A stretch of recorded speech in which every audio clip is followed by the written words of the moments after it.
Two to beam up, Miles. No, Scotty. What happened, O'Brien? Oh no. This is a snap review for Star Trek Chrono-Trek, a Star Trek themed card game about time travel from Looney Labs. Star Trek Chrono-Trek was designed by Andrew Looney himself and is a thematic re-implementation of the original Chrononauts. 2 to 6 players of almost any age can play. A game lasts anywhere from 15 to 45 minutes. Well, Anitra, unsurprisingly, we are a couple of nerds, and let's face it, we're a little particular about our sci-fi. So how's the art in Chrono-Trek?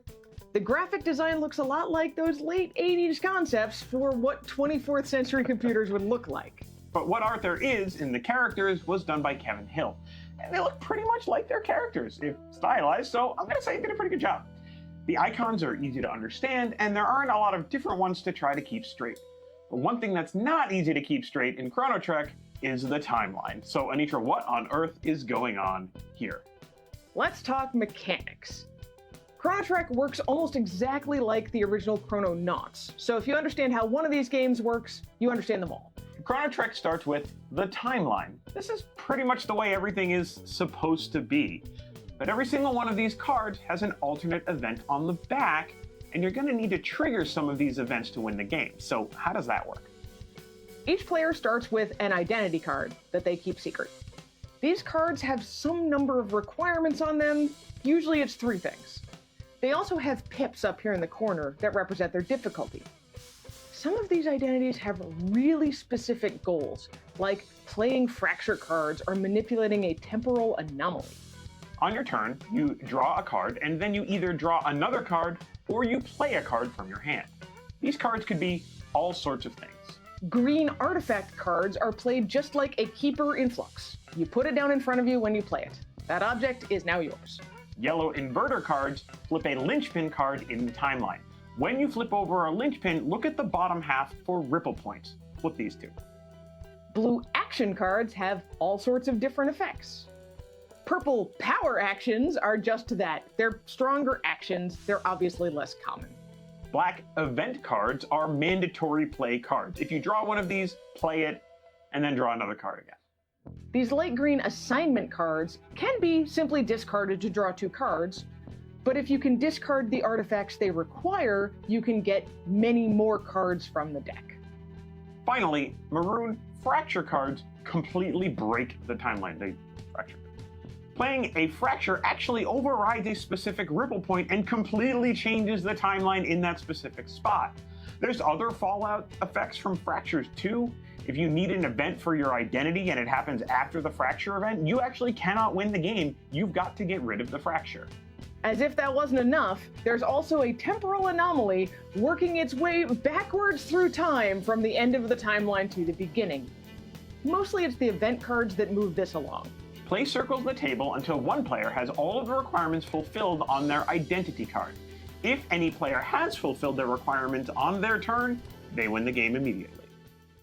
So Andrew, what did we expect from Chrono-Trek? Well, we've talked a lot about games that I got a chance to see at the Gamma Expo this year, 2024, and this was another one. Technically, I got a demo of Chrononauts, but then I saw over the shoulder, I was like, oh, is that a Star Trek version? And that was the one that I asked about. So I kind of knew what I was getting into. For me, it looked really complicated when I first looked at the box and how things need to be laid out.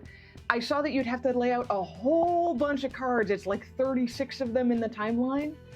And any game that involves time travel, I expect there to be some complexity and it be a little bit difficult to learn.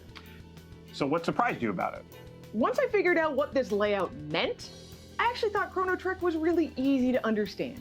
It's not necessarily easy to play. You have to get everything just right to meet your goal, and hopefully without telegraphing too much to your opponents so they don't block you. For me, I was surprised just how much I could kind of feel flux while I was playing this game. There's something about Andrew Looney's designs that is a really fun, tongue-in-cheek, wry humor, almost irreverent kind of thing. This really came out here in little ways, like one of Janeway's items being her favorite coffee cup, for example. Or like the action Vent the Warp Core, which lets you discard a bunch of cards from your hand and redraw. So even though the gameplay shares very little with Flux, although there are some things, this is still very clearly a Looney Labs game. And with a mythos like Star Trek, it's super fun and super cool to see just how much care they took to include tons of events and situations that cropped up in the various series. It also surprised me just how quickly most of our games went. Since it takes a long time to set up, but not very long to reset the game, we always ended up playing 2 or 3 times in a session. So Andrew, would we recommend Chrono-Trek? Well, every time-traveling movie or show inevitably has some kind of multi-step process to unravel the time paradox and set things straight. Your goal here might not be to set things straight, but you'll definitely have to work through those complicated steps. That doesn't mean you can't play this as a family, though. The iconography is pretty clear on this game, and you don't really need to know Star Trek. There is a lot of reading in this game. It can feel complicated, even though each individual step is small. But if you like the idea of spending a few minutes with all your beloved Star Trek friends across all the series and maybe sharing them with your children, and the idea of a time-based puzzle doesn't set your head spinning, you should take a look at Star Trek Chrono-Trek.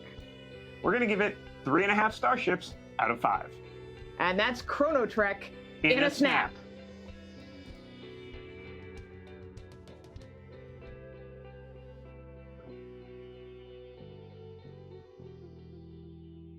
Wait a minute!